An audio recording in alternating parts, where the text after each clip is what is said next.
So I'm about to get going here. Just need a minute or two more. Um, uh-oh, what's going on here? So I'm about to get going here. I know what's happening. Just need a minute or two more. Um,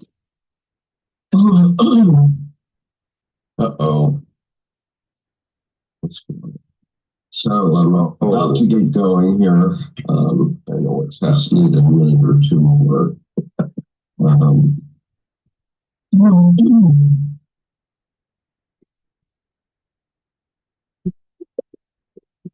that should do it. I've been studying for an exam and trying to listen out of the computer speakers, and that hasn't been well. It's working, but I forgot to turn it off. And so what happens is I say what I'm going to say on Zoom, and then it plays back on YouTube about 40 seconds later. And uh, and then I hear it in the speakers of my computer, so it's repeated. And so I have to put my headset in on the computer in order to not hear it. But anyway, we're here, and I'm going to assume that, or presume that, Jordan will be along in due course. Um, and we will begin. So in this essay, we're working with this book right now, Jung's Red Book for Our Time, Searching for Soul Under Postmodern Conditions, edited by Murray Stein and Thomas Arst. And what is the reason for searching for soul?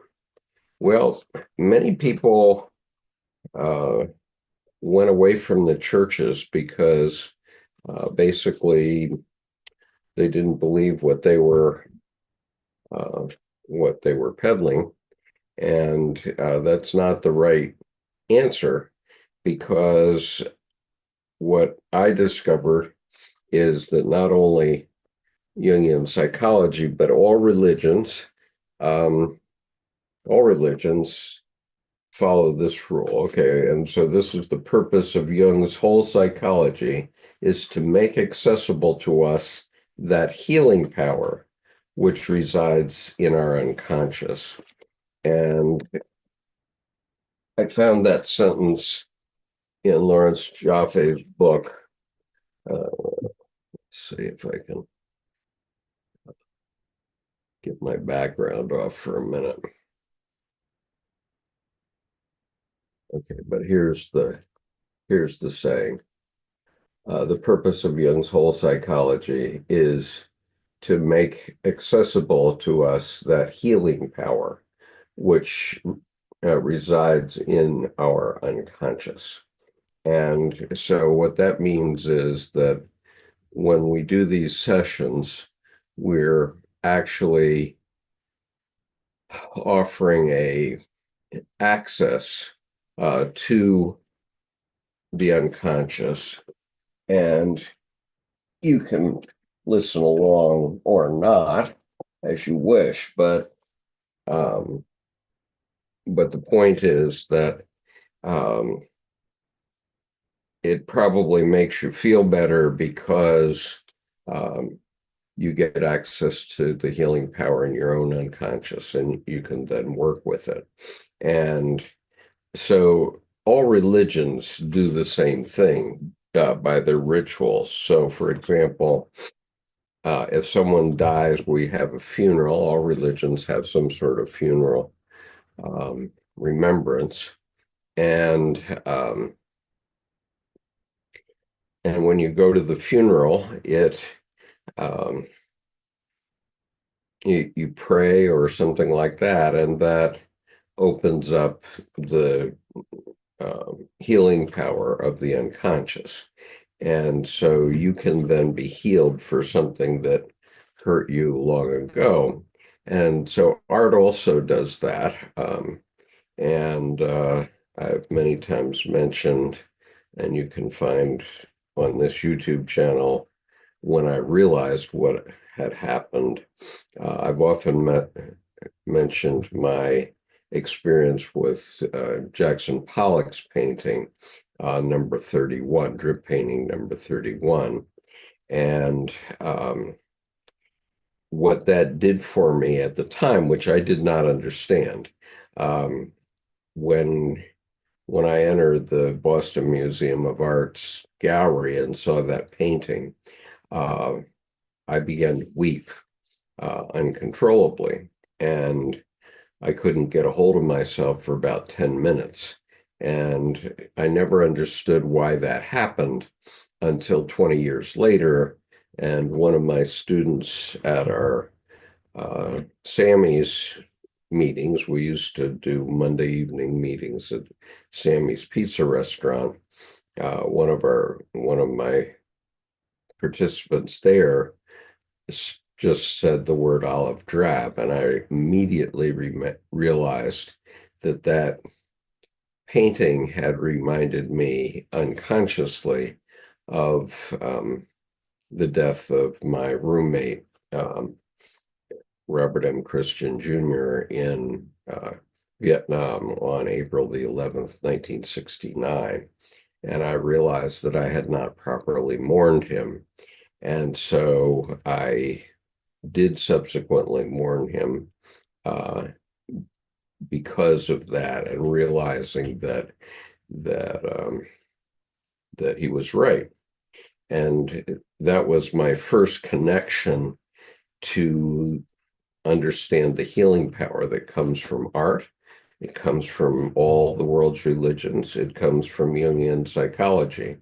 And and so what we hope we do that every week when we do these sessions is we offer an access for you, the listener, to open access to your unconscious so that you can heal something you need to heal. Yeah, good morning, Lowrider and Roberta. Nice to see you. Um, and thank you for being online from Portugal. Uh, get um, I often get messages um, from outside the United States. And by the way, I have been sending out small Christmas presents to uh, friends of mine, including people on this channel, if you write to me, uh, in which I'm sending you a copy of a painting that I've done for as a Christmas gift. But I need your um, actual physical address in order to do that. So, Roberta, if you'd like to send me your address, my email address, which is easily found on this website, but um, I'll put it in the chat here, is skipconover@gmail.com. And so if there's uh, an appetite for one of the paintings that you've seen and that you may have seen on this channel, I'll be happy to send it to you. And if you don't specify, then I'll send you the one I'm mostly sending out, which I have most copies of. Um, anyway, and and that means art, that means you, and that means lowrider art. I don't have your snail mail address, so I need that in order to send it to you. And the general print that I'm sending out to people, just so you know. Let me see if I can show it to you. I think you probably already know, but let me have to find it first, and then I can show it to you on here. Just a second. So, okay, I do have it here. So, all right, this is the one that I'm sending out for the most part, which is called Tracks to Nowhere Through Magnificence. And to me, this sums up Jungian psychology, because our life is both the experiential of the magnificent and the tracks, which is everything humanity has ever done since the beginning of time, and helping to understand what that means. I'm suggesting that when you receive this, if you, I'm sending along a copy also of a photograph that can be glued on the back of that painting, which is this one. And this is the Earth taken from the Cassini spacecraft on July 19th, 2013. And so all those tracks to nowhere, all of those and every other human activity since the beginning of time, and all other beings' activity since the beginning of time, has occurred on that pale blue dot, with the exception of a few spacecraft and a few astronauts who've either orbited our pale blue dot or have gotten to the moon so far. But that's how small we are in the universe. And this photograph is from 800 million miles away at Saturn. So anyway, so if you wish a Christmas present from me, please write to me and let me know. And I've put my email address there. I will endeavor to get one to you. I'm not promising it will be there before Christmas. And if you're in Canada, I will keep one for you, but I can't send it until the postal strike is over in Canada. I'm sure Prime Minister Trudeau would like that to be over with. I'm sure of that. Okay, so having done that preliminary work,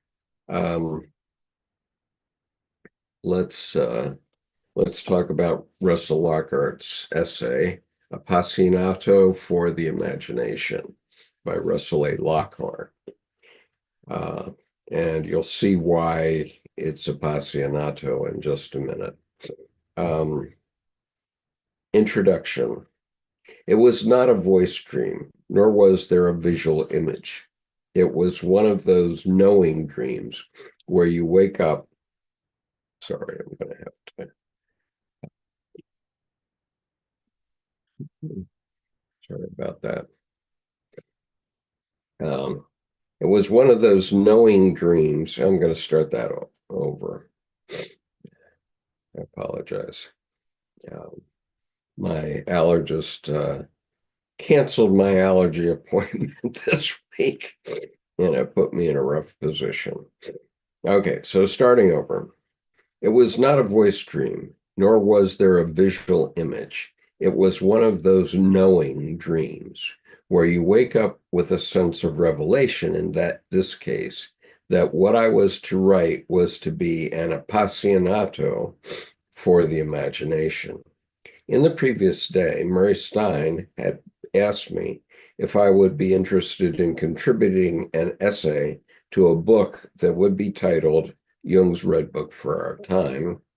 a project focusing on Jung's Red Book as a guiding resource for individuals trying to navigate the tortuous currents of the current contemporary world. I had not yet agreed to do this, but when I woke from this dream, I felt it necessary to say yes, feeling excited as well as daunted by the task the dream implied. I experience dreams as the intentionality of something other.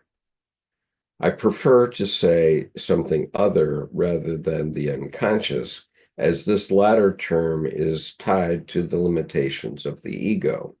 I also call this the presentational psyche because the dream presents itself fully formed to the ego of waking consciousness.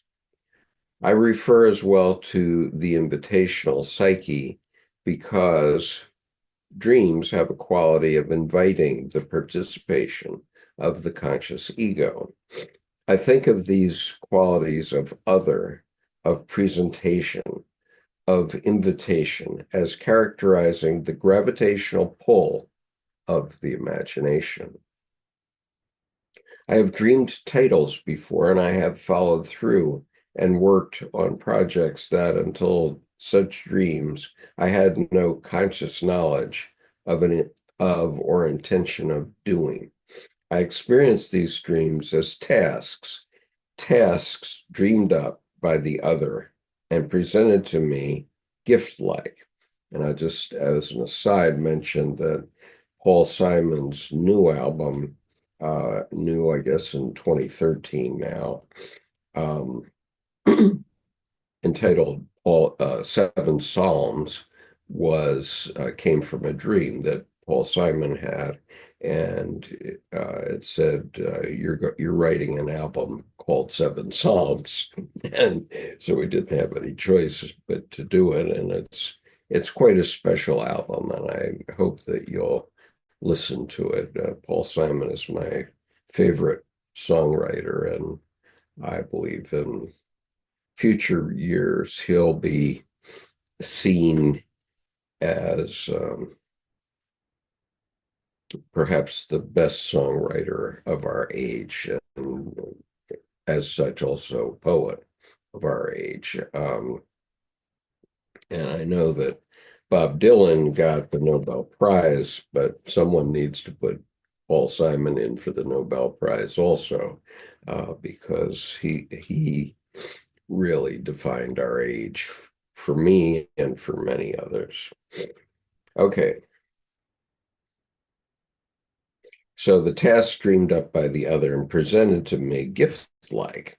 Appasionato for the imagination is a title that I would not have come up with from my conscious standpoint or intentions. Giving the dream credence and credibility and privileging it in this way, it is a measure of the impact that Jung psychology, as exemplified by his experience recorded in the Red Book, by his experiences recorded in the Red Book, has had on me both personally and as an analyst for more than 40 years. As I wrote the dream, I was aware of Beethoven's Appasionato, even hearing some passages from the groundbreaking work.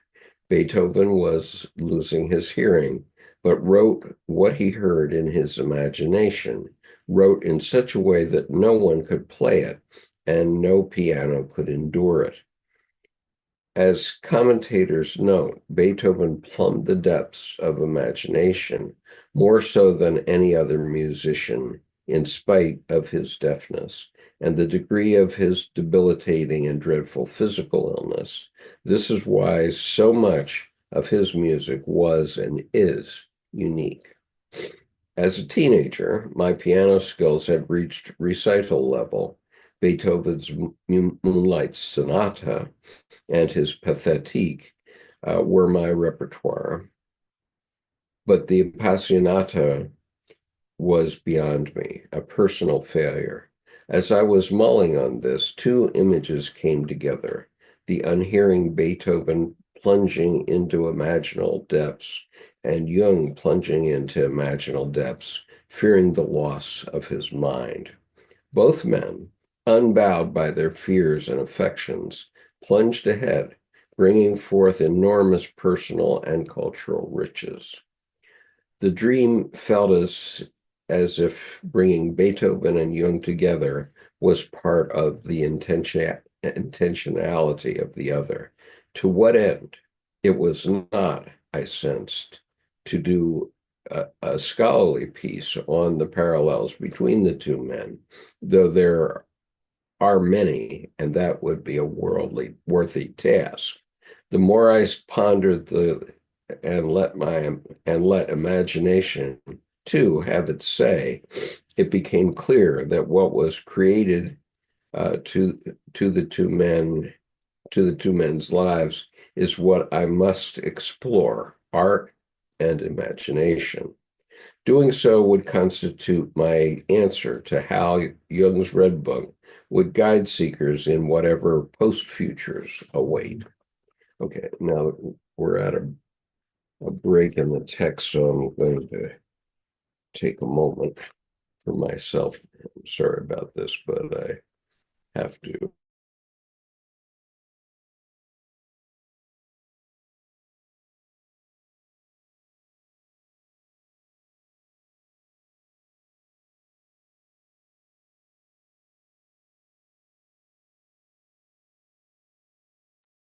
So I am a Beethoven fan, and I don't remember what the Appassionata is like, so I'm going to have to uh, look that up after this session and maybe listen to it on my iPhone. Um, we'll see how that works. And so let's see. Good morning, everyone. Good morning. Cherie says Herman Hesse body of work, Siddhartha, Damien, etc., was a client of Carl Jung. Yes, he was, and Steppenwolf also. Interesting about Beethoven. Um, yeah, and I would say that I really do love Hermann Hesse's work. I have read it. And let's keep in mind also, though, I don't know how long it took Beethoven to write his Appasionato. Probably not very long, I guess, within a week or two, the way he was writing. But Jung, about 80% of the Red Book was written in one 10-week period. And as we've gone through it before in this group, I'm not going to do it again. You can find our reading of it on video that's on this channel. But I think it's remarkable. I think it would break any other person at that point in time when there was no real knowledge of the psyche per se, except what Jung and Freud were saying, and that was very new. So there were very few people, probably maybe even less than 100, who really could have appreciated at that time uh, what it means to have this experience and then write it out in 10 weeks. I mean, I once wrote a novel that way, but my novel took 8 months to get out, and I'll just leave it at that. And Demir says, are jokes allowed on the stream? And the answer, of course, is yes, within reason. Um, and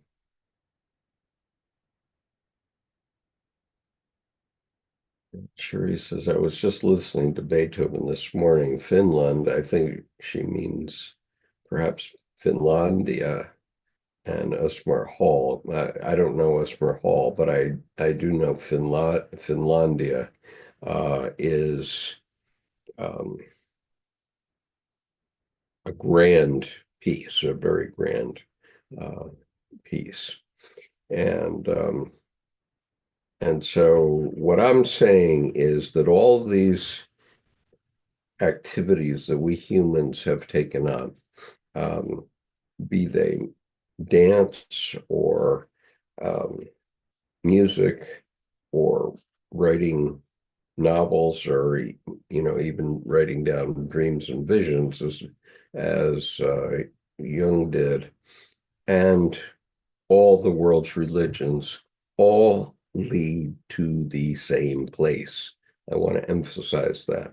They all lead to the same place, and that is to this place of making accessible the healing power of the unconscious. That's what they do. And that's why we're, uh, I don't know, we're overtaken by music sometimes that, we have to listen to it again and again. And we love certain pieces and we love certain works of art, or we love our religion, whatever it may be. They all lead to this same place that Lawrence Jaffe finally described in his book, the name of which I don't recall, but I've read uh, on this YouTube channel. And this is one of the risks of age, that you start to lose certain memories. And anyway, look up Lawrence Jaffe, Jaffe, and you've got him. Uh,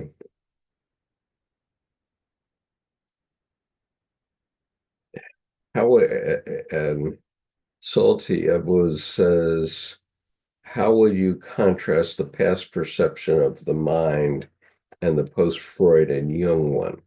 Well, the past perception of the mind, it seems to me, was people were living in an imaginal age, and they were trying to figure out what our minds are doing. And they were seeing visions, they were having dreams and seeing visions and trying to figure out what those meant. They're mentioned in the Bible going right back to Nebuchadnezzar and Joseph, um, speaking of the handwriting on the wall. Um, and so many of the things that happened in the Bible are visions. For example, when the Virgin Mary is approached by the angel Gabriel, um, she's 13 years old, and she's told in this dream or vision that she's going to be the mother of God. And and so she is in fact the mother of God, and is accepted as such for 2,000 years, to going on 2,100 years now. And uh,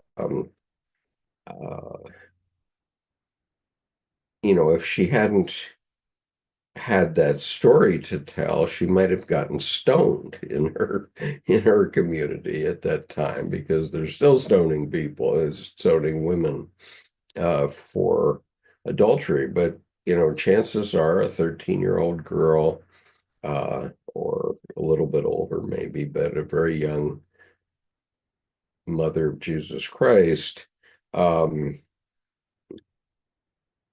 probably didn't know where babies came from at that time. And uh, she, in some way, she had to explain her pregnancy, and so the vision came to her, which was the solution for her to attribute the birth to this vision.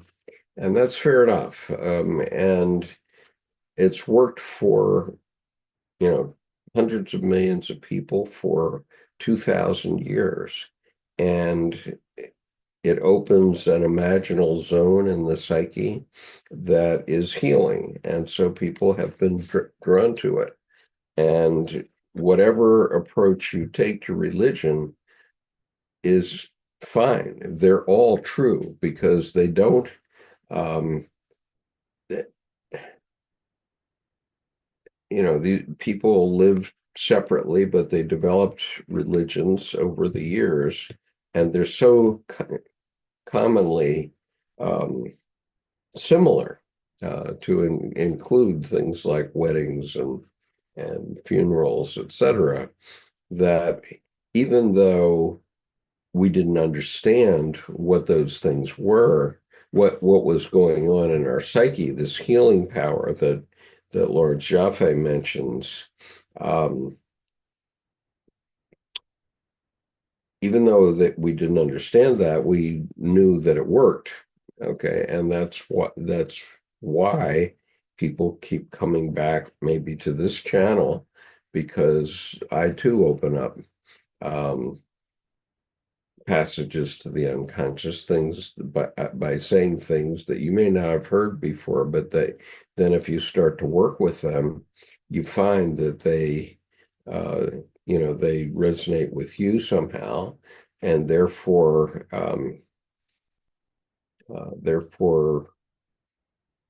it connects you with everything that goes before, the magnificence of everything. Um, and so when fundamentalists um, demand that the Bible is true, well, yes, it is true. It's true, every word of it. But so is the Bhagavad Gita, which predated the Bible by about 5,000 years. And there's so many similarities between the two, it just cannot be denied. Um, and and indeed, the Bhagavad Gita actually is about a vision that happens instantaneously.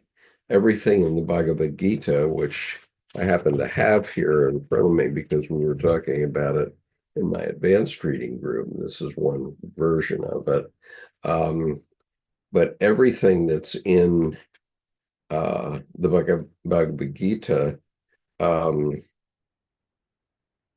are things that are very common in the West also. So, um, if you start to understand that, then, uh,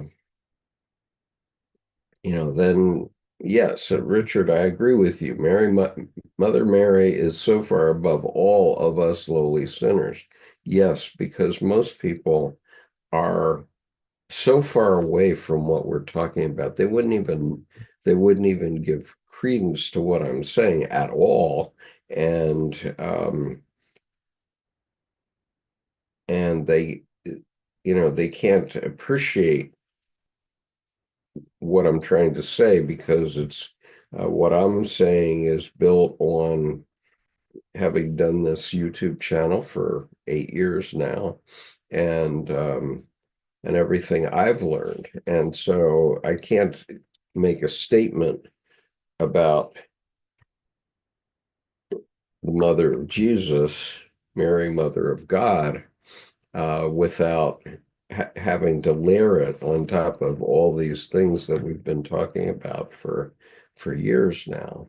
And so it probably sounds sacrilegious to many people, and I suppose it may to you, but in any way, let's see. Okay, so Cherie has given us a reference to, I think, to the Appassionata um, of Beethoven, and I think that's what you're saying, right, Cherie, that this is the Appassionata. And so I'm going to write this down so that I can find it later. But she says, Fiona Natalie, pianist, um, Eswargia Suderno, conductor, April 16th, 23, Beethoven Piano Concerto #1 in C major, Opus 15. Okay. So Beethoven Piano Concerto #15, or #1, Opus 15. Uh, I will look for that. Uh, that's very good. Thank you so much for that link. And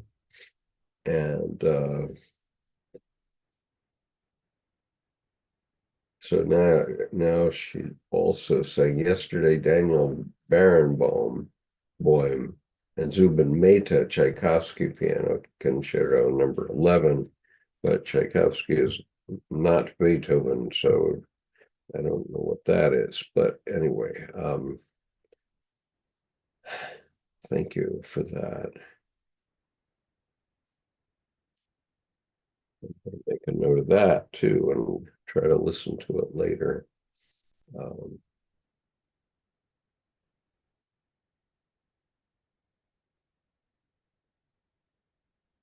all right.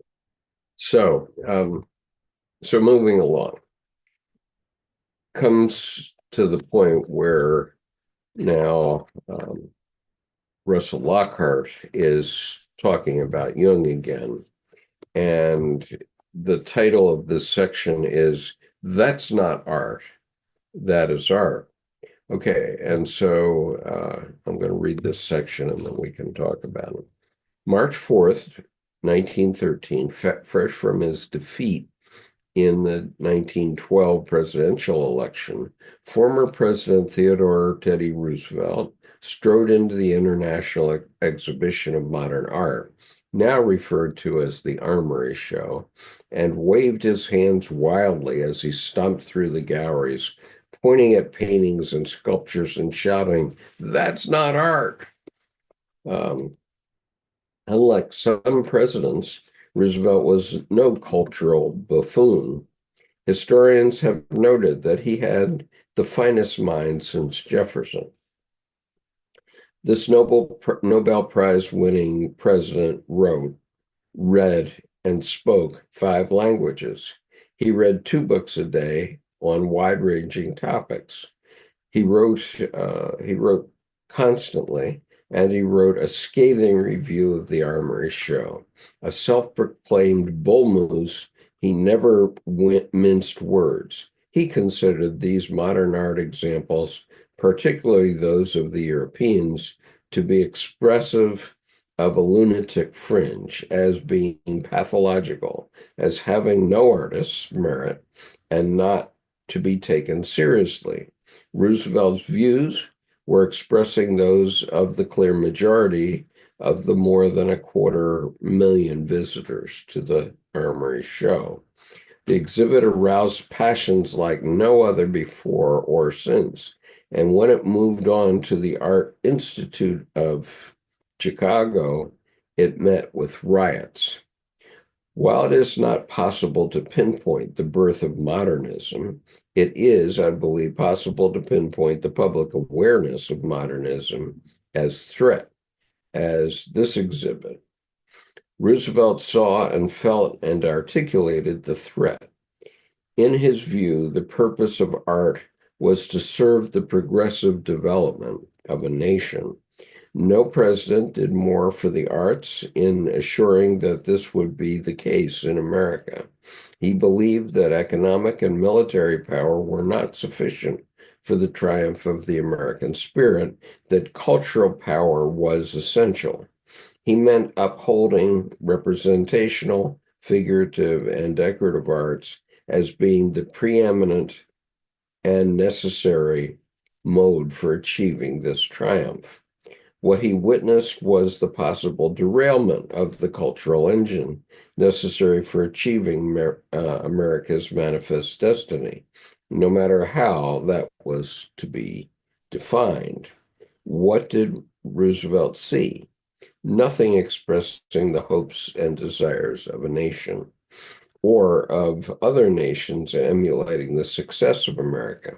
Instead, he saw the expressions of individual and diseased minds, minds that had become dissociated from the facts of the world, had lost all connection with the reality of representation, and glorified the pathology of extremist and dangerous individuals.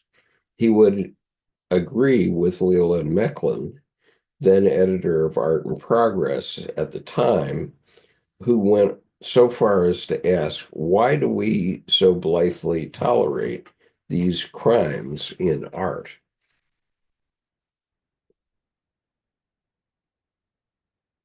Passions ran high as the negative press drew larger and larger crowds. Into this cacophony stepped another luminary, C.G. Jung. Jung made it a habit to visit art galleries, exhibitions, and museums, both in his native Switzerland and in his foreign travels. Attending the Armory show would not have been unusual for him.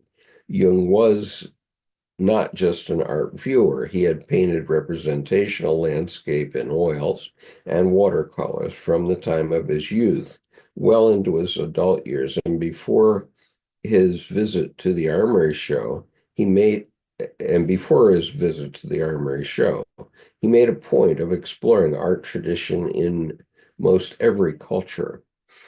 Jung's aesthetics ran along traditional and representational lines, much like Roosevelt's. But in his youth, the works of the Swiss artist Arnold Böcklin attracted Jung. Freud, too, as well as Hitler, who acquired 11 of Böcklin's paintings. Böcklin's paintings tend to be dreamy and darkly romantic in spirit. His series titled The Isle of the Dead was a special interest to Jung. In 1900 in Munich, Jung saw the work of Franz von Stuck, who was inspired by Böcklin. Stuck's symbolist and highly erotic paintings and sculptures were at the center of the Munich secession. Jung was impressed with Stuck's work. Like many Northern Europeans, Jung was already influenced by non-traditional and strange, though still representational images before he encountered modern art in New York in 1913. Jung's negativity concerning modern art is well known and documented, perhaps no more strongly expressed than in his 1947 letter to Esther Harding. She had sent him a book of T.S. Eliot's poetry. Jung wrote to her, quote, I don't know T.S. Eliot.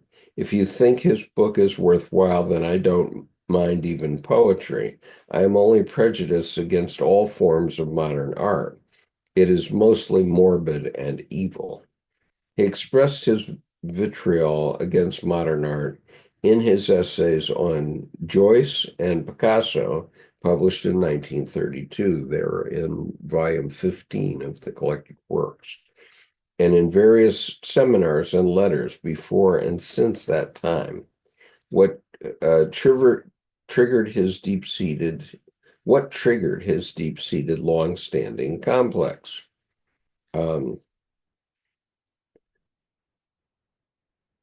I believe Jung's rejection of modern art stems from the experience of the Armory show. There's nothing to document this, but I think the possibility is worth drawing out.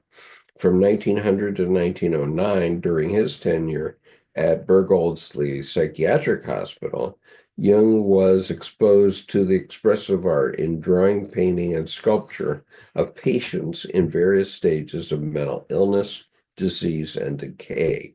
Fragmentation, dissolution of boundaries, loss of representation, incoherence, loss of perspective, and extreme distortions were some of the outstanding characteristics of patient art.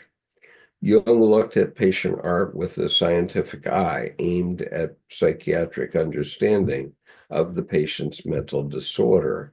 in this sense, what he saw at the exhibit would have been familiar. All the characteristics of schizophrenic expression were here on display. He could take it in as a doctor and as a scientist, but something got under Jung's skin. I think it was the fact that what he was seeing was the work of artists, not patients, at a major world-class exhibition put on and arranged by artists. I can well imagine that Jung experienced something of the fear akin to what Roosevelt experienced, not as a concern for America's manifest destiny, now as a concern for the fate of European culture, but more that modern art itself was pathological and sorry, and modern artists were analogous to schizophrenics, if not outright schizophrenic. This attitude became a fixation that did not change until shortly before Jung died. As I'll illustrate, this change was enantiodromic and led to what I consider Jung's most important ideas relating to the future, and more precisely in the sense that the Red Book can be considered a guide. But back then, in 1913, aware of projection as well as Freud's recent allusion to Jung's instability, there are reasons to suspect that Jung was troubled by his emotional volatility and that it heralded a breakdown. All right, so so the point is that we have had quite a few breakdowns over the years since then, especially, and to include the 2016 election and the 2024 election, and so, regardless of what your position is about those events, they are in fact us, and so it's for us to discern the meaning of those events, hopefully before we kill ourselves. But what was happening was that artists, after the expressionists, I would say, but including the expressionists to a certain degree, including Van Gogh, who was, I don't know, I don't think he was a crazy man, but he was probably an epileptic, and he had been put in a mental hospital, and Nietzsche too spent about a decade in a mental hospital in the last decade of the 19th century. So people who saw things and were calling them out were often considered crazy in those days. But nowadays, when we look at modern rock music, if it can be called that, for example, it has very little connection to the classical composers of the 18th and early 19th centuries. Um, and and we have to simply accept that those unconsciouses, those others, were presenting in a different way. And all of them were achieving what Lawrence Jaffe said, which is they make accessible to us that healing power which resides in the unconscious. And so for young people today, although their music is not very attractive for me, it nonetheless is very attractive for the kids of today, and I can't deny that. And it's pornographic in many cases, and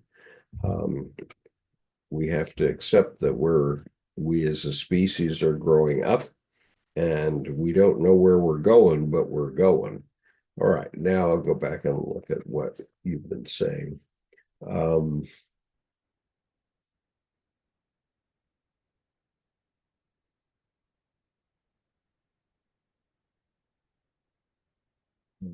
let's see. Yeah, as Richard said, sounds like the U.S. right now. Psychology lacks all thoughts of a good guy, good God, and morality. Well, psychology can never be universal, especially in the States, which is a melting pot of all cultures and faiths. Um, yeah, I concur that that's where we are, Richard. I'm not sure that I concur that it uh, can never be universal. I think Jung felt that what they were talking about in those days would take 600 years to be accepted, and it may well. But to say that it can never be universal is taking a big leap. Um, and so she says Theodore Roosevelt was the 26th president of the U.S., born in 1858. He was born in New York City and a graduate of Harvard and from Harvard University, an interesting career. Well, yes, he had a very interesting career. I once won an essay prize at my college for writing an essay. The topic of the essay was to be the political responsibilities of educated young men. That was the topic. And I chose to write about Theodore Roosevelt, who became the governor of the state of New York at age 35. And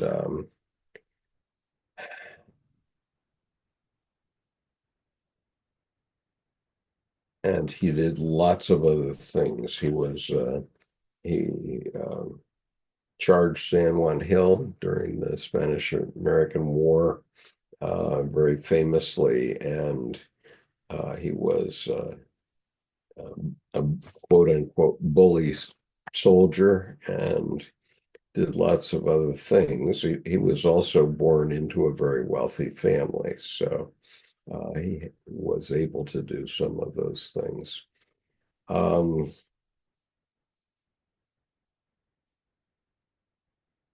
so Richard says art is a great way of expressing one's feelings in an acceptable media, no doubt. And I think that the point is, Richard, that it doesn't have to be acceptable. That's the point. And Jung realized this at the end of his life, as Lockhart is saying. And and so whatever it is that comes out of the other, um, maybe it's time something like that needs to come to people's attention. Um, and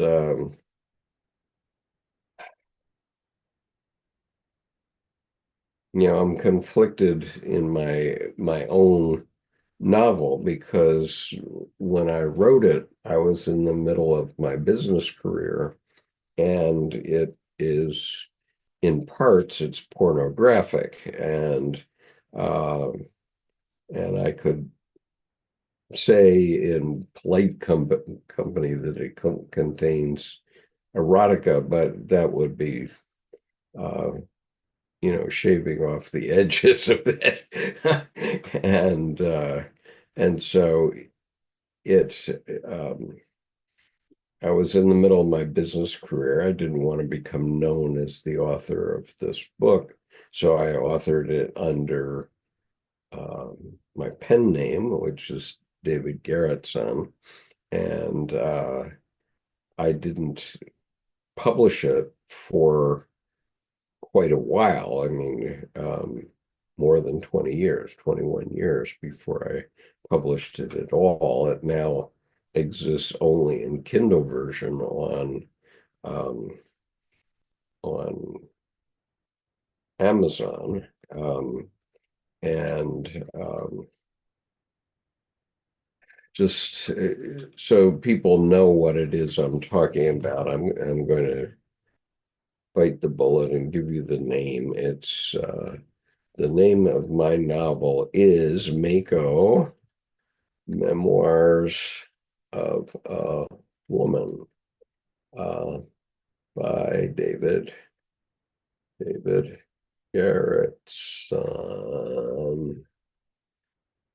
and it is available in Kindle form. Uh, I'm going to assume that this audience is adult and that you will not read this novel unless you're prepared to accept the warning label that I have been giving you here for the last 5 minutes.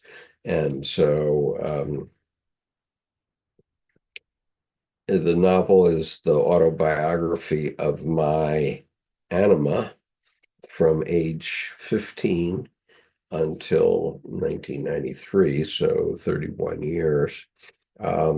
And everything in the novel either happened to me or someone I know intimately. But the names have been changed to protect the guilty. But um, but I'm not trying to hawk this novel. A few copies have been sold on Amazon. I don't get any comments on it. But the point is that in 1993, when I wrote the thing, um, the Red Book had not yet come out for another 16 years. And it was in 2009 when it came out that I recognized my experience in what Jung had experienced in the Red Book, and started to understand these ideas about culture and culture shock that that we're all trying to find that healing power at some level, um, and sometimes it's a struggle because it involves sexuality and it involves lots of other things as well. um, I remember when I was in high school, a junior or senior in high school, I believe, um, I was going on my senior trip, and somebody had a copy of a book called Chariots of Flesh. and if there was, and I grabbed this book and read it all the way on the train going to my senior trip. And it probably warped me, who knows? But anyway, um, so it's not that pornography is not available, and for some people, it's useful for um, maintaining sanity, I guess is the word, because when we're 13, 12 to 14, I guess we hit this zone where we hit puberty, and I think most of us don't really know what to do with that. And especially when our society doesn't call for marriage for another 7 to 10 years after that, and sometimes much later. And the and so what do you do? And that writing that novel became an obsession for me. I didn't have any choice. I had to write it. I had, in my opinion, I had um, activated the anima archetype as it exists in my psyche. And as I've said many times, once an archetype starts to play, it's like a jukebox record. once it starts to play, it's going to play all the way to the end.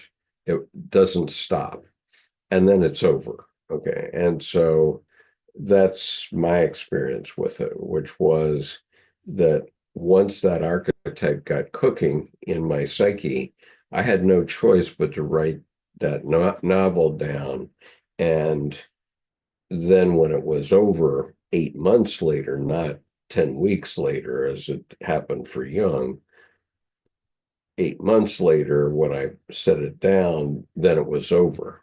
And I at the time I had two Freudian psychologist friends who read it and they said, well, they considered it a catharsis. Well, okay, yeah, it was a catharsis. But you know, uh, whiskey tango foxtrot. This is their opinion. Um, and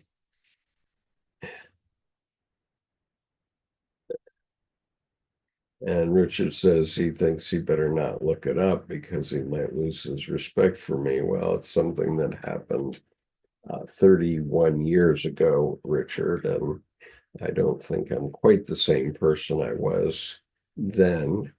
And nonetheless, I think it's a real thing, um, and it merits consideration in terms of what the types of things we're talking about, where art tells us something. And for me, it was the precursor to a lot of the craziness that we found in our society in the years since. And it's only because of Jung psychology that I've been able to get my mind around it all. Because otherwise, according to my upbringing, which was very traditional and involved the U.S. military, uh, would have been not okay. Almost everything that happened in my private life would be not okay under those other standards, including the fact that I'm in my second marriage right now, and that's going on for about 39 years now. So, um, uh, but I never have looked back, never once. And I'm still very close to my daughters, and so is my wife, even though she's their stepmother. They view her as their grandmother, and or they're, you know, like a positive influence stepmother, I would say. So, okay, so let's see what else is being said.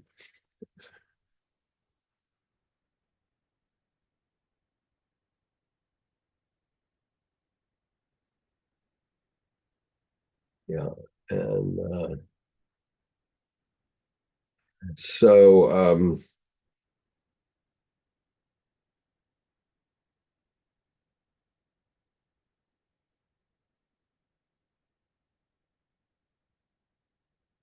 yeah, well, General Wheeler and Roosevelt didn't get along. Roosevelt didn't get along with a lot of people, but he was also a visionary and he was a brilliant man, in my view. And as I said, I have run written a prize-winning essay, the Freund Essay Prize, when I was in college.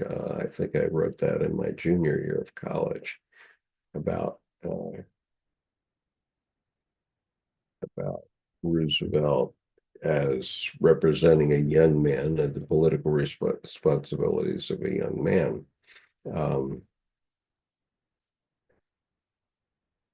and Salty Abuz 76 says, I think we ought not alienate ourselves from our past self. What do you think? Absolutely. I do not think we should alienate ourselves. And so it wasn't a question of alienation, but for me, putting that novel in my drawer, I mean, I made a vow to myself that I would publish it when I was 70. I think I published it in 2014, so I jumped the gun a little bit.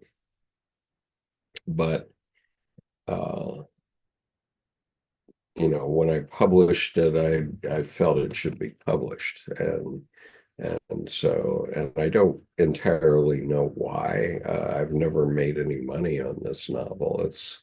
Um, it's just out there, and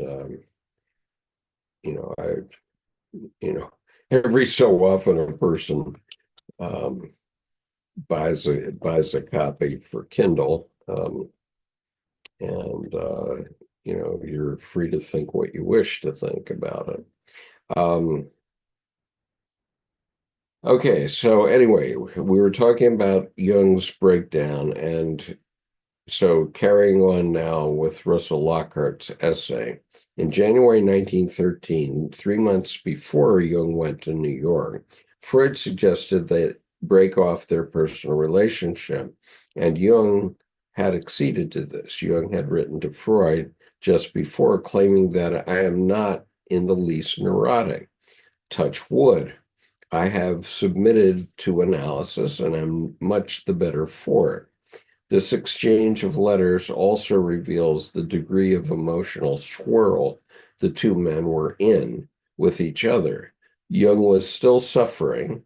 Jung's rejection of Wunderlungen und Symbol der Libido, um, Symbols of the Libido, published in 1912, which is volume 5 of the collected works, under recall what the name of it is now, but um, it was published first in the United States in 1915 by a woman follower of Jung's who um, published it under the name Psychology of the Unconscious. That's the original English name of this book. And later it became volume 5 of the collected works under Symbols of the Libido, I think. And later translated as Symbols of Transformation. Recall that the subtitle of this work was an analysis of the prelude of a case of schizophrenia. Jung most certainly would have been in a heightened emotional state over the collapse of their relationship when he was face to face with the images of modern art for the first time, not as patient material, but as expression of artists. When he returned to Europe, he began to express serious concern about his mental stability and this increased through the end of 1913 and beyond. He resigned positions, temporarily broke the connection with his confidant, Tony Wolfe, began to play daily at Lakeside, building little structures, and broke off serious reading. Late in the year, Jung began to experience spontaneous and autonomous visions and voices, and felt that he might be doing a schizophrenia. Jung wrote everything out in detail, but had difficulty understanding and interpreting what he was experiencing. In some frustration, he began to paint. In October 1913, he had a vision of the flooding of Europe, and this repeated a second time. Taking these images personally, he felt threatened with breakdown. He wrote that he thought his mind had gone crazy. Likely in November, he asked an inner female figure what it was that he was doing, and she unambiguously said, "It is art." In a second conversation, she once again told Jung, "That is art." He was riled and announced, like Roosevelt, "No, it is not art." Jung says she came through with a long statement following this second declaration. This statement is unreported.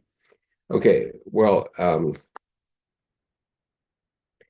the voice that he heard was the voice of Maria Meltzer, who was a nun and who was also working to be an analyst under Jung.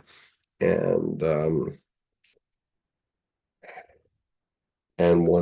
she was one of um, Jung's close confidants. That's the physical person, but the voice obviously was not Maria Meltzer, and it wasn't the physical Maria Meltzer that spoke to him about this.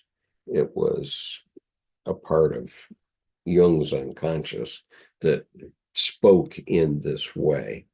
Okay, I'm going to go to the next break here just for a minute.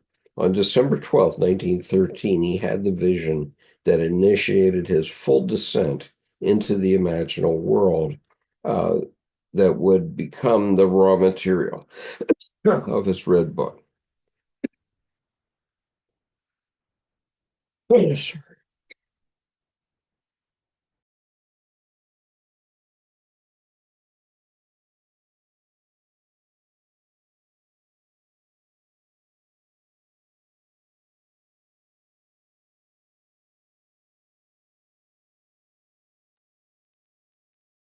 Jung says he recognized the inner woman as a patient, a talented psychopath who had a strong transference to me. According to Shamdasani, the woman in question was Maria Maltzer.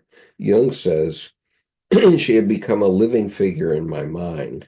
What Jung leaves unsaid is that Maria Maltzer moved to Switzerland in 1910 to be trained by Jung as a psychiatrist.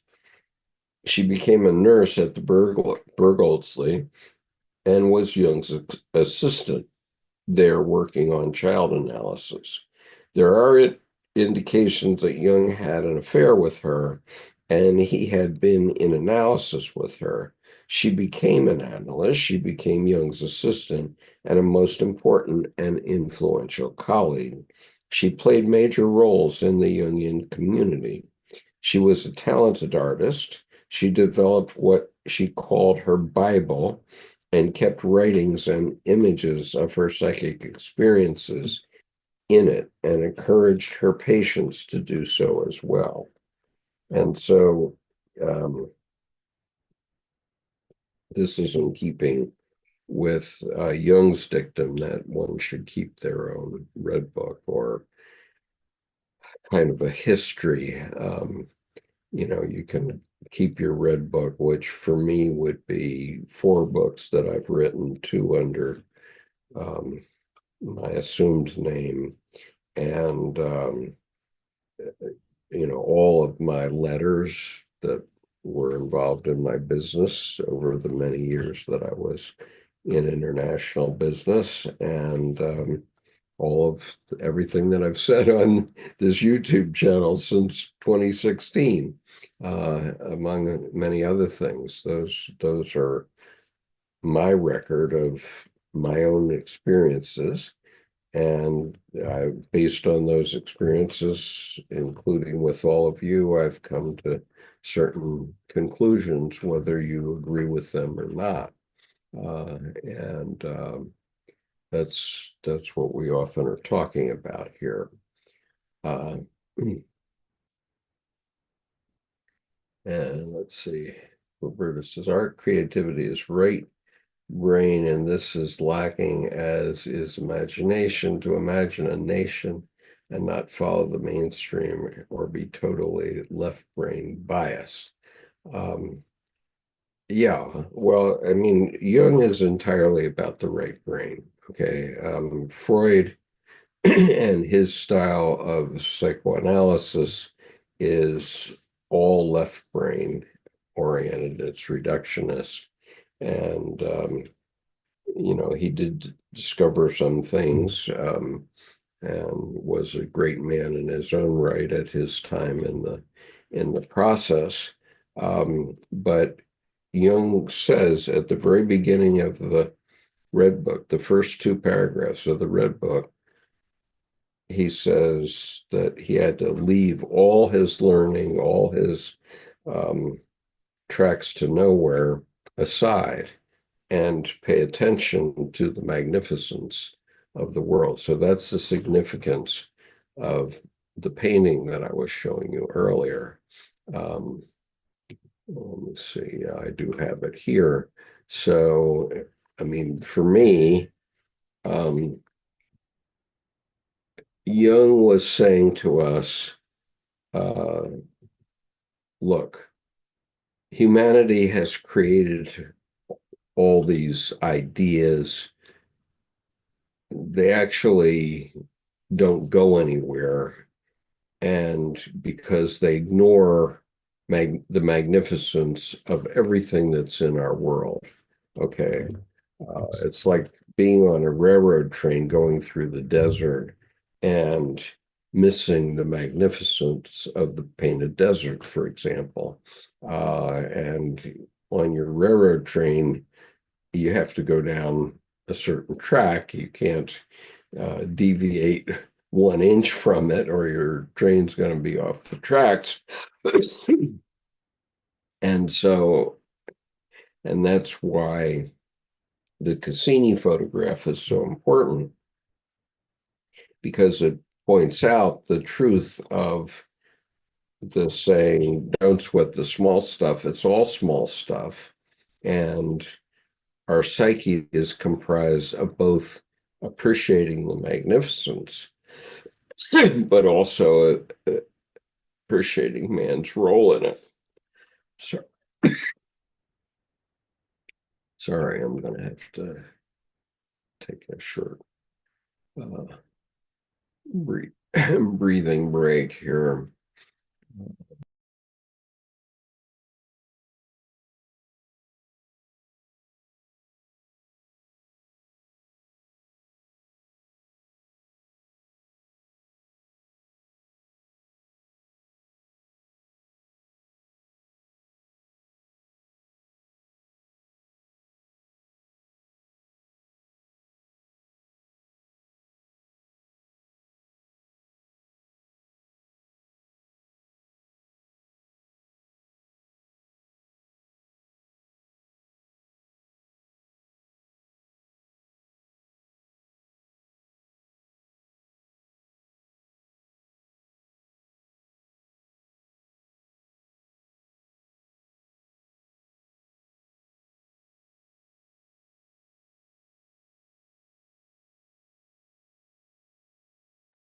Okay, was I muted?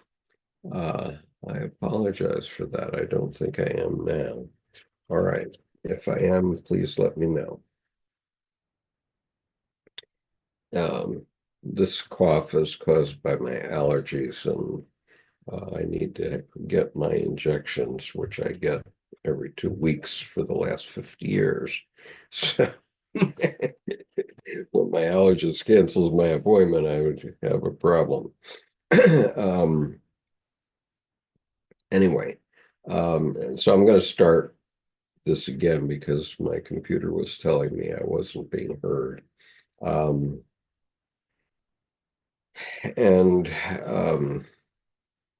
Okay, and Balahan says, stating that I'm new to psychology. How do you view collective unconscious, a mystical phenomenon somehow the humankind inherently possesses, or mere common patterns of the near end and result of what we've been exposed to throughout our lifespan? Well, uh, to answer that is a much too complicated question for uh, this session. What I would say is that um, that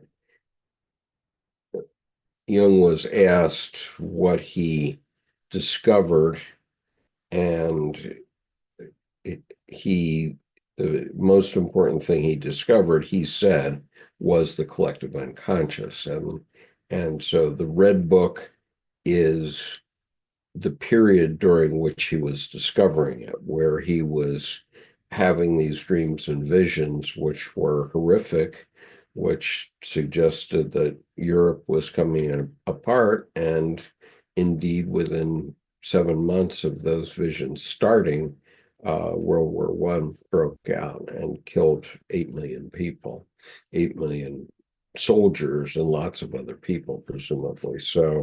Um, so the collective unconscious uh, is, I guess, if I were to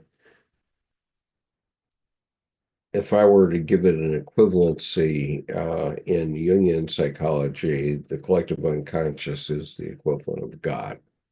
Um,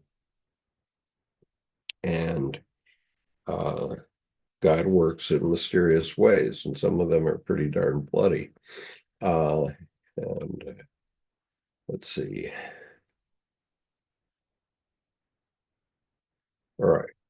So I'm going to go on with this then. So we completed the segment about Maria Mulzer and the long unreported statement. And then here's what it says. On December 12th, 1913, he had the vision that initiated his full descent into the imaginal world that would become the raw material of the Red Book. Jung says he recognized the inner woman as a patient, a talented psychopath who had a strong transference to me. According to Shamdasani, the woman in question was Maria Mulzer. Jung says she had become a living figure in my mind. What Jung leaves unsaid is that Maria Mulzer moved to Zurich in 1910 to be trained by Jung as a psychiatrist. She became a nurse at the Bergholzli and was Jung's assistant there, working on child analysis. There are indications that Jung had an affair with her, and he had been in analysis with her. She became an analyst, became Jung's assistant, and a most important and influential colleague. She played major roles in the Jungian community. She was a talented artist.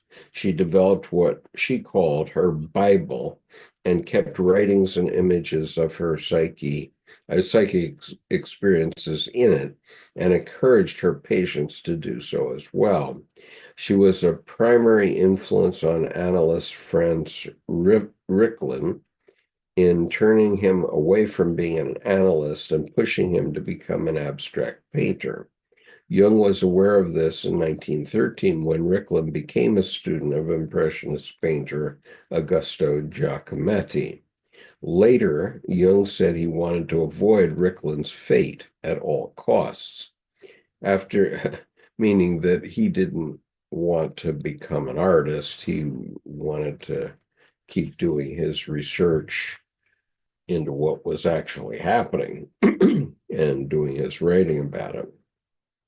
After seeing the Armory show and observing Ricklin's decline, quote unquote, I don't know that decline is the right term, Jung saw art as a pathway to ruin and why he must avoid Ricklin's fate, and he must deny any push from Maria Mulzer, inner and outer, in this direction. So he must deny that what he was doing was art. Anyone who counters Jung's Red Book experiences it as art, no matter what else it may be.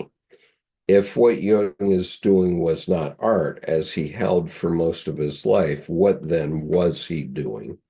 Or was it art after all? And if so, in what sense? And does it make any difference in discerning the nature of the Red Book as a guide in the coming time? Okay, so this is Lockhart's question, and I certainly agree that the Red Book is art. Let's see here. So glasses. These are my computer glasses. Much better. Um, and and so, Jung was coming to terms with this. So all of my conclusions that I've discussed earlier in this session today, come based on having experienced Jung since 1987, so that's a long while. That's, 30, I don't know, more than 35 years that I've been studying Jung. And so I can put Jung's experience in the context of my own experience and my own experience with my psyche. And unlike Jung, who didn't, Jung perceived that Ricklin went off the rails when he became an artist. And we'd have to ask Ricklin whether he feels that. But Jung was pretty clear that he was a psychiatrist and wanted to continue to write about his observations. And so, and what he says in the Red Book at the end is that um, this is the, raw material of a lifetime's work. And so uh, he had these experiences and he spent his life explaining them. Um, I've had my experiences and I've, to a certain degree, tried to explain them in certain parallels with Jung's experiences, but, not exactly the same. I mean, I did not have the experiences that he had with the Red One or the various other players in the Red Book. My experience was entirely about a young Japanese woman who comes into my life at age 15 and later becomes the first woman prime minister of Japan. And so my book, which is the autobiography of that time, from 1962 to 1993, is autobiographical to a certain extent, and it's all true. Um, and uh, whether you choose to acknowledge it or not, mine is based on the fact that I went to high school in Japan for 3 years, and then I went back 16 years later and built a company there for 5 years. So I have 8 years of living and working in Japan for true experience, personal experience that got incorporated into that book. And now I understand the context of it. Um, and, whether you like it or not, that's the thing. I don't care because it taught me the things I feel I needed to know to maintain my own psychic health when I was building an international business, which we took public in 2005. So I had a different track from Jung. I did not want to be a Jungian analyst, and I still can't think of anything I'd like to do less. And and I still use Jungian psychology every day in my work. Um,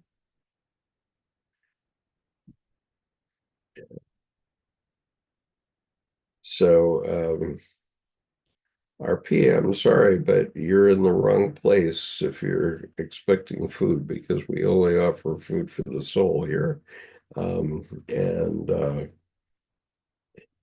And Kathy says, God is hilarious. Yeah, God is hilarious. God does what God wants. Um, but let's see what I'm looking at your responses here on YouTube. Um,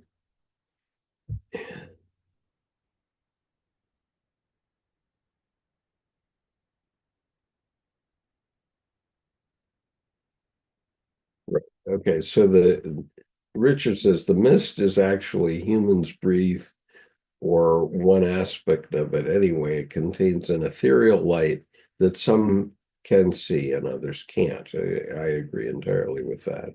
Kathy says, first and foremost, Jung was a man very much of the flesh. Absolutely. He was um, he was in large degree a male chauvinist pig, and I, in the in a way that maybe women's rights people of the 60s and 70s might have regarded him. I don't know that I would have liked him in his lifetime. Okay, I don't claim that I would be Jung's Goomba buddy. However, Jung has been my analyst for nearly 40 years now, at 37 years, um, and I'm very grateful that he lived his life and did what he thought he should be doing. Regardless of his opinion about Ricklin, Ricklin made his choice. He's presented with choices in his life as well as any of us. And Ricklin decided to be an artist. And so Jung thought that was strange, but each to his own. And Butahan asked me if I can tell you the date of World War III.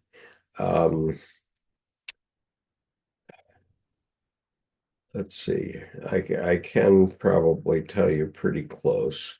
Um,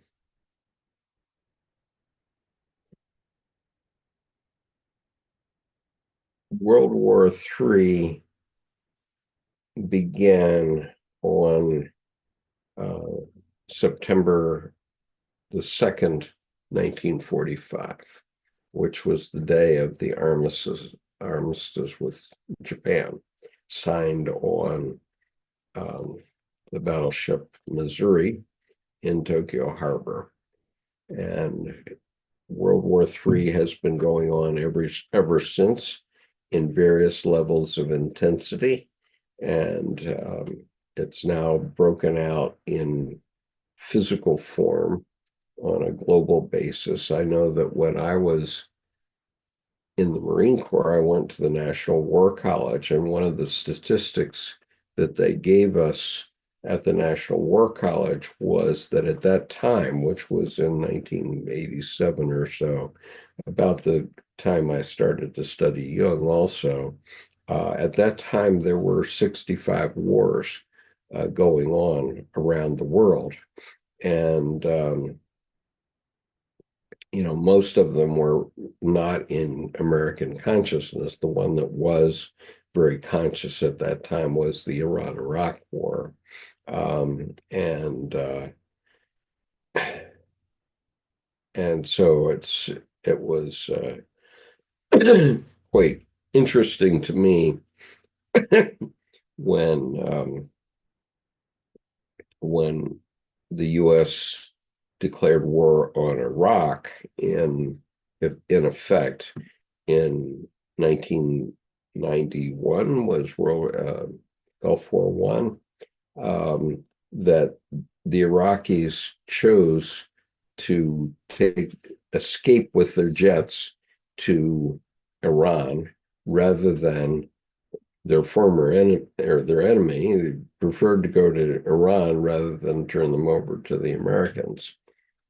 But anyway, that's my view. And we as humans need to start understanding that this is we now have a global conflict, which we need to find an answer to.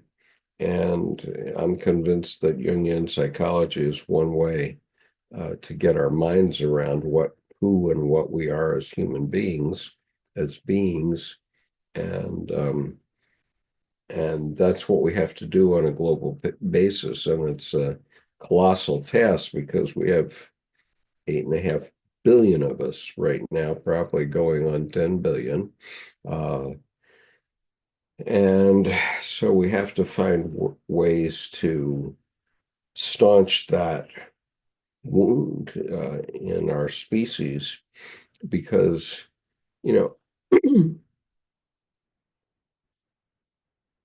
arguably you could say that no other species wars. I mean, maybe chimpanzees do to a limited extent, but um, you know,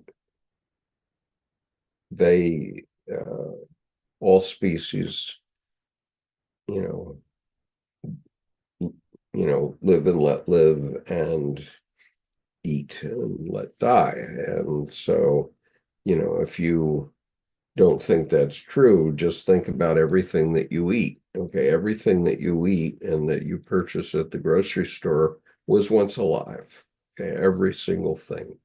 You don't eat minerals. And so everything was either vegetable or animal. And so we do it too. So I saw a picture yesterday, I think it might have been on TikTok, as a matter of fact, where it was cute because it had a baby giraffe riding on the back of his mother giraffe with his legs out around his mother's chest and hanging on for dear life. He was a baby giraffe, and down below him was a young male lion. Well, that young male lion, the question is, was the baby giraffe going to be lunch or was the young male lion? Because I'm sure the reason he wasn't already attacking that giraffe mother is that the mother has hooves that could have, you know, sent him to kingdom come. And then the lion, rather than baby giraffe, would have been lunch for everybody around. So, that's the way the world is. Okay, we all life lives on other life, and we as a species need to start understanding that and understand how we can collaborate together with the least footprint on the planet that we leave behind. um, and so sure, he said, many generals did not. I don't also. President Truman got it wrong, and the Dulles brothers, no stronger force of nature than mama. Absolutely. There is no stronger force. And I can assure you that my mother was a force of nature, and everybody will say so. And at the same time, last night we celebrated my mother-in-law's 94th birthday. And she has lived the archetypally pure life of a mother, and in perfectly. And she would be very happy if she left the planet without leaving any waves whatsoever. Ever. She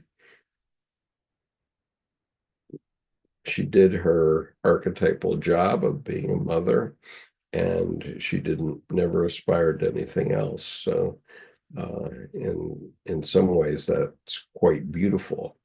Uh, so RP, you're going to have to desist in talking about your homeless situation, or I will have to ban you from the channel because this is not. Um, there's not a give and take for money here, even for anything. Occasionally, there is a small donation to me, but um, I don't intend to share that with you because it covers some of my expenses here. Sorry about that, but this is not the place for it. Thank you. Okay.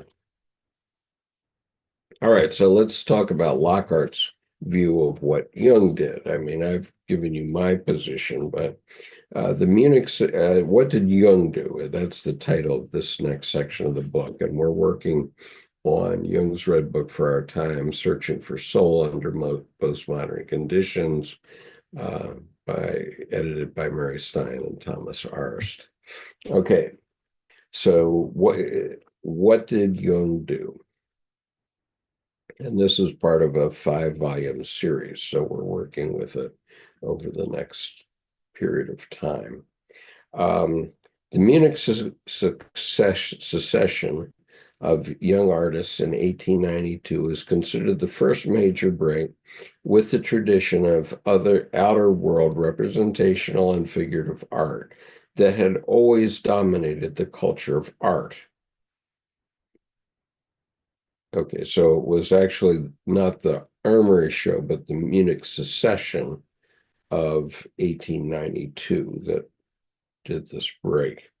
These artists rebelled against not only cherished traditions, but also against the authority of the industrial, mechanistic, and economic forces that held art prisoner. They reveled in art forms of more primitive cultures, of art from the East, art from the medieval period, and art from folk and mythic traditions.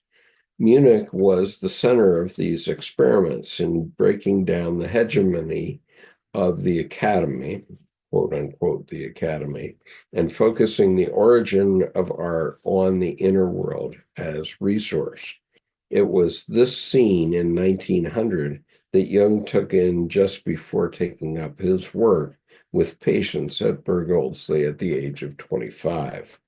Developments in the European art world during the first decade of the new century were fast and furious and led to many new movements and rapid secessions. One of the most influential figures to emerge during this period was Stuck's student Vasily Kandinsky. It was not only because of his art he is recognized as the father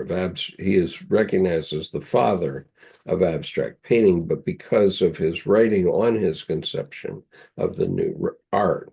He wrote, quote, I value only those artists who really are artists, that is, who consciously or unconsciously, in an entirely new original form, embody the expression of their inner life, who work only for this end and cannot work otherwise.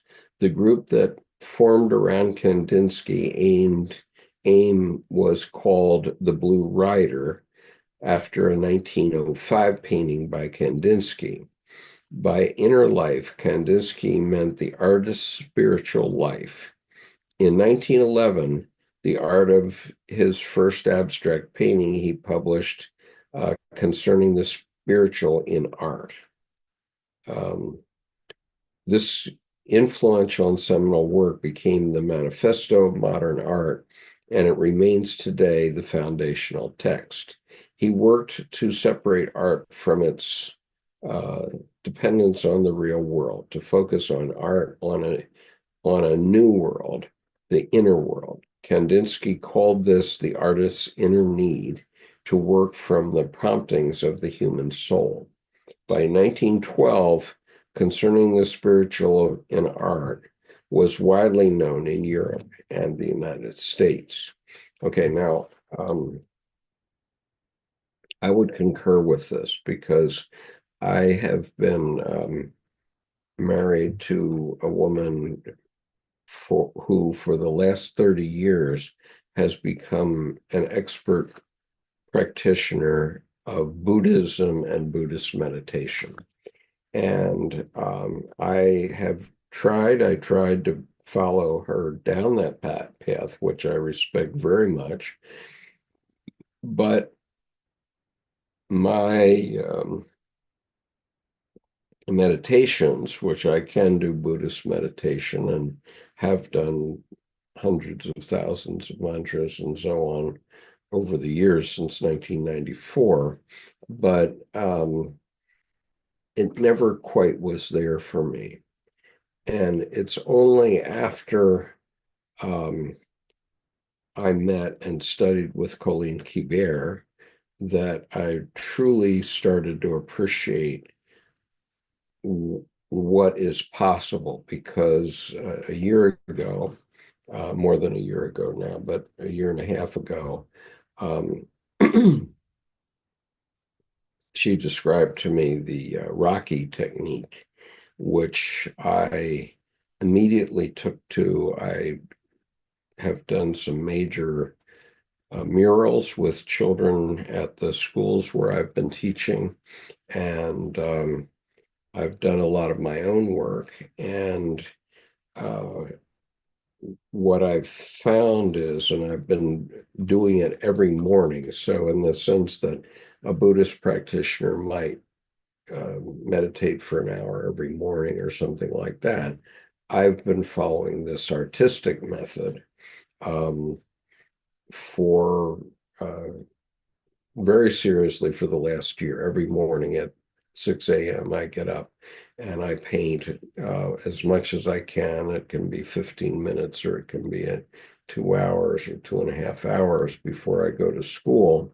And I do it every day. And I have found that as a meditation technique, for me, it works extremely well. I know that my wife's meditation is pure and works well for her.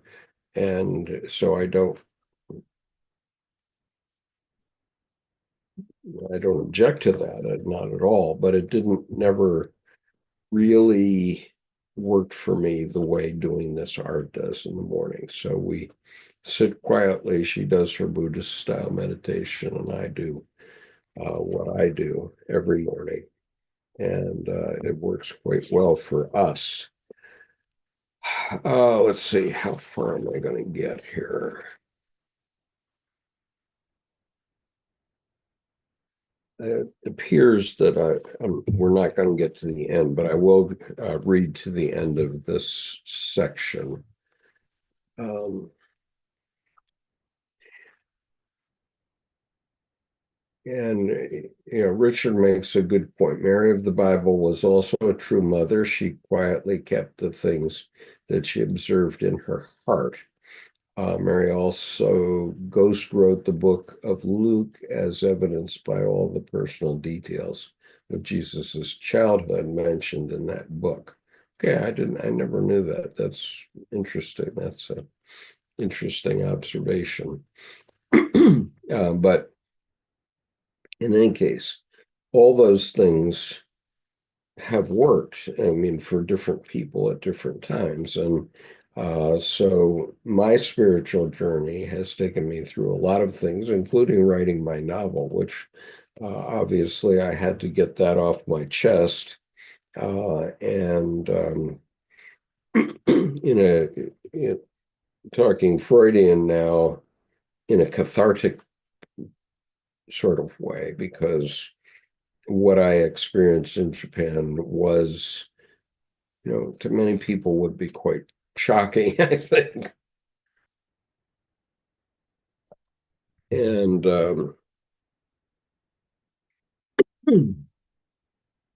and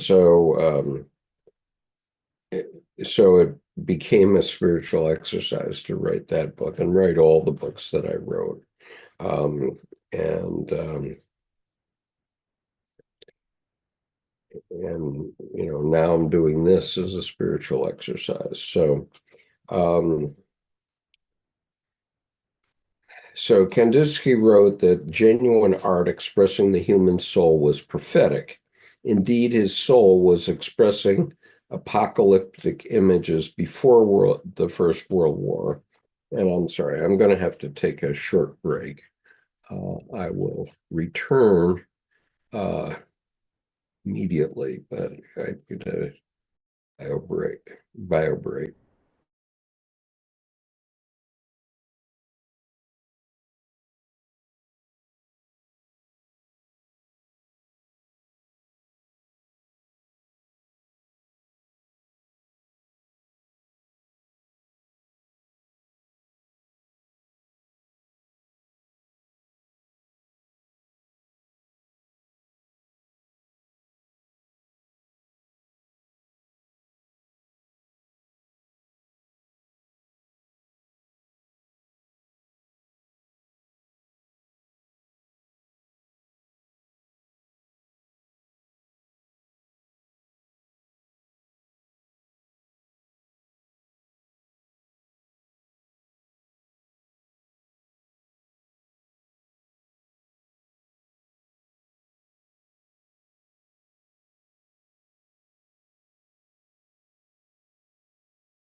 Sorry about that. I didn't have Jordan to spell me.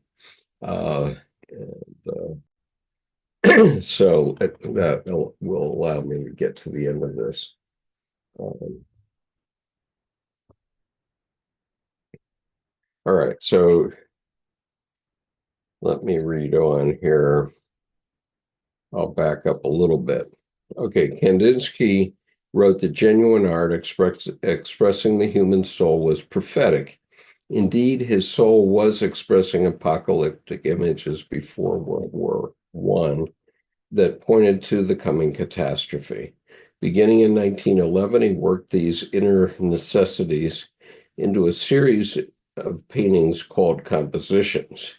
The allusion to music was deliberate, as Kandinsky yearned to create art that was abstract as music was, that is free of any dependence on representing the external world, free as it were to more fully express the realities of the inner world, reaching into the depths of the human soul. Shamdasani, in his detailed introduction to the Red Book, describes how apocalyptic imagery was widespread and in the air at the turn of the century. He refers to Kandinsky's 1912 description of the, quote, coming universal catastrophe, unquote. Jung does not refer to Kandinsky in any of his writings, letters, seminars, or in his Red Book. While Kandinsky related to his apocalyptic images by painting them and creating a new art form, abstract art, Jung related to his apocalyptic visions as pointing toward possible madness and breakdown. Naturally, that's what a psychiatrist would do. Still, for both men, the outbreak of World War I in August 1914 served to confirm the validity of these dark experiences, but in quite different ways. For Kandinsky, this confirmation of his inner apocalyptic experiences led to the deepening of his already developed theory of the prophetic nature of modern art, arising from the artist's inner need, his soul. For Jung, the confirmation of his apocalyptic experiences led to the realization that he was not mad and he was not going mad, but that his experiences were giving birth to the development of a whole new psychology of the human soul and spirit, a psychology quite distinct from Freud's psychoanalysis. Jung may have seen Kandinsky's painting at the Armory Show, Improvisation number 27, Garden of Love 2. He may even have taken it as evidence of the madness that he saw while he took in the paintings and sculptures. What Jung saw set him against modern art for a long time and caused him to reject as art what he would do in relation to his inner experiences. It is clear from the examples of Kandinsky and him of Klimt, among many others, that artists having inner experiences similar to Jung's did not think of these experiences as portending madness. Instead, as artists, they related to these experiences through expression, giving birth to new art forms, essential contributions to the making of modern art. What can be said, I believe, is that the experience of the deep psyche can be the basis for many forms of expression, discovery, development, and creativity. The modernist impulse was illustrating this in all aspects of human culture, art, literature, and music, as well as the sciences. From the perspective of Jung's breaking away from the dogma of Freud, from his privileging inner experience over outer experience as a root source, from his developing new means, modes, and methods of discovery, Jung was every bit a modern, despite his self-proclaimed rejection of modern art. When Jung fell into the unconscious, um, with his consciousness intact, though shaken to the core, he took what was experienced as real as the outer world we call reality. This is the singular key to exploring one's psyche in the way that Jung records in the Red Book. It is the essence of what artists and writers and many others discovered in this same period. Jung experienced the autonomy of the figures he met, the geographies he explored, and the timescales in which he found himself immersed. He quickly gave up any agenda from the outer world and learned that he was to be the subject of the agenda of the inner world, the agenda of the other. He realized early on that it was immersive experience itself was necessary, the crucial step that could not be avoided. Still, the scientist and psychologist in him believed that it all needed understanding, explanation, interpretation, and its potentials drawn out. He realized as well that such work was a separate thing, but not the primary thing. When he went through what he recorded in dialogues, reflections, writings, and images in the Red Book is, I believe, the single best psychological example of what the great poet Wallace Stevens understood. Quote, not ideas about the thing, but the thing itself, unquote. This is Jung's great gift to the world. But how does one take the inner world as real, as Jung and others have done, without its being or becoming madness? There is no simple or single answer to this. When Harvard mathematics professor George Mackey asked the patient, how could you, how could you, a mathematician, a man devoted to reason and logical proof, how could you believe that extraterrestrials were sending you messages? How could you believe you are being recruited by aliens from outer space to save the world? John Nash, one of the greatest mathematical minds of the 20th century, responsible for fundamental changes in many fields, replied, because the ideas I had about supernatural things came to me the same way that my mathematical ideas did. So I took them seriously. And of course, John Nash is the subject of the famous movie A Beautiful Mind. And it's a true story, so I urge you to take a look at it. The Nobel Prize winning Nash is proclaiming that his schizophrenic hallucinations and delusions come from the same place as his mathematical ideas. He describes his ideas as coming to him as if fully seeded, and that it was his labor to extract the growth potentials that would then become his fully flowered contributions. This is what Jung did. He took his inner voices and visions seriously, but Nash ended up in the psychiatric ward and Jung did not. There are few people who can, like Jung and on their own, work their way out of a breakdown when madness threatens. And in today's world, any breakthrough of the autonomous psyche meets with immediate treatment in the form of medication to stop it. John Nash, following his recovery after stopping psychotropic medications, felt that medication was highly overrated and interfered with his recovery. But in today's world, it is unethical and unprofessional to treat such experiences any other way, according to consensus opinion, a basis that John Nash found intolerable in relation to reality as well as the mind. How then, and in what way, can the Red Book be a guide? Okay, so I'm going to stop there for this week, but what I want to address this point that they make because John Nash's experience has long been of interest to me, and what happens, and certainly what happened in the process of my writing my novel,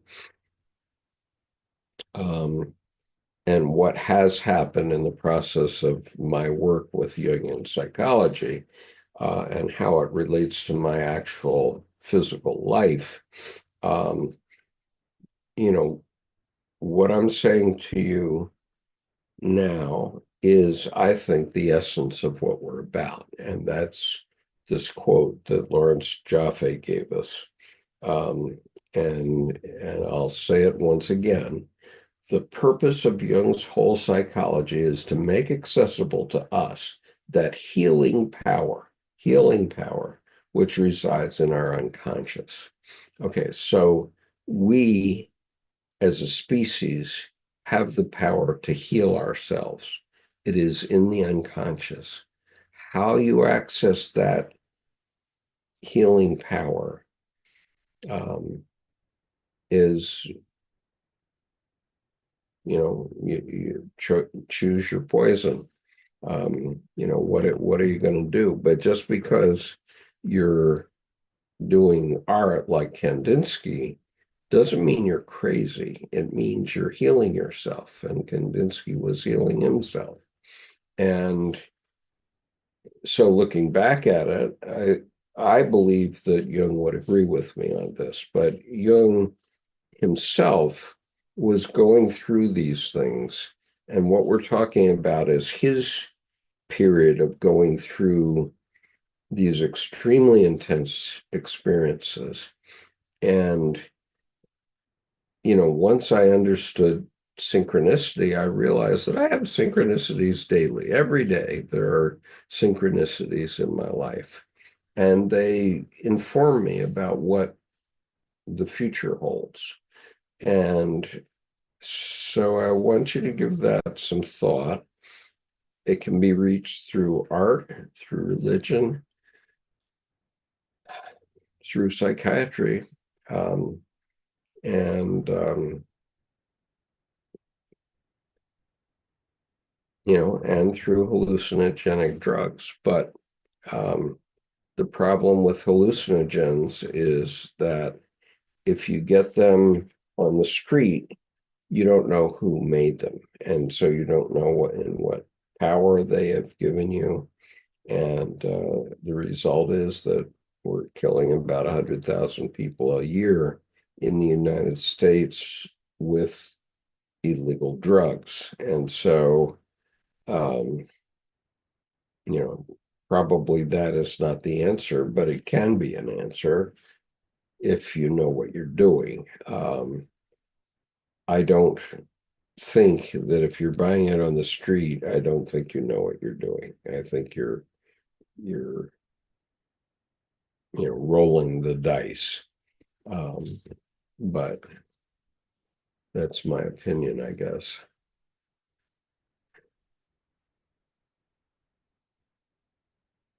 Let's see.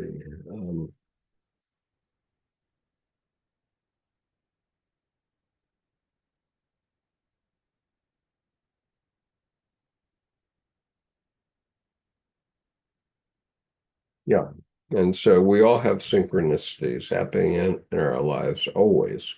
Not all of us are uh, aware enough of them, I suppose. But I think that at this point, I'll stop for this week. There is, uh, there are a number of other pages to go, and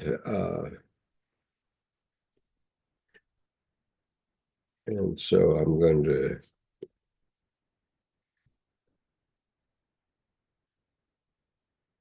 leave those for the time being. But I hope that you will give these ideas some thought, and I'll be back here on next Sunday. And let's see.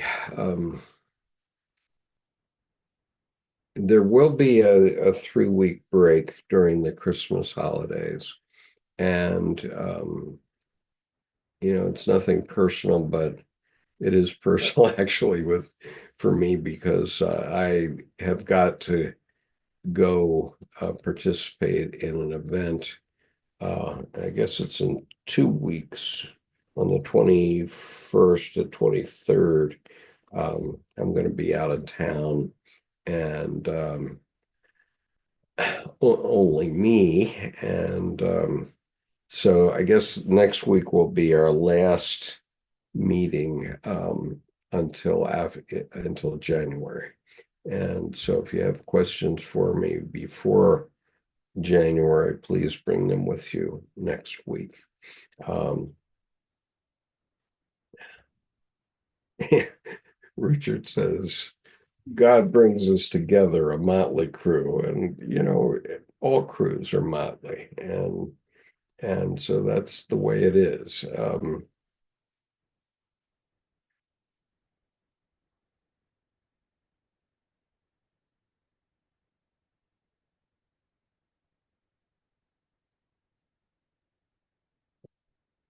Michael, thank you for being here today. And anyway, what did I made? Oh, I know what I did. I made this. This is this is the link. If you want more of this, we are meeting the advanced reading group. Uh, does read um, does work on Wednesdays, beginning at 5 p.m. Eastern time. And we are currently reading the Red Book. We're about two-thirds of the way through, and we're working with that. Um, and I have in the can all the earlier sessions that we did in the advanced reading group. They have not been posted on YouTube, however. But if you wish to participate in our advanced group, you can pretty much dive in where you want to because with Jungian psychology, there's no starting or stopping place. It's just wherever you experience it, dive in, and you know, gradually you'll learn enough to understand what you're doing here. Um,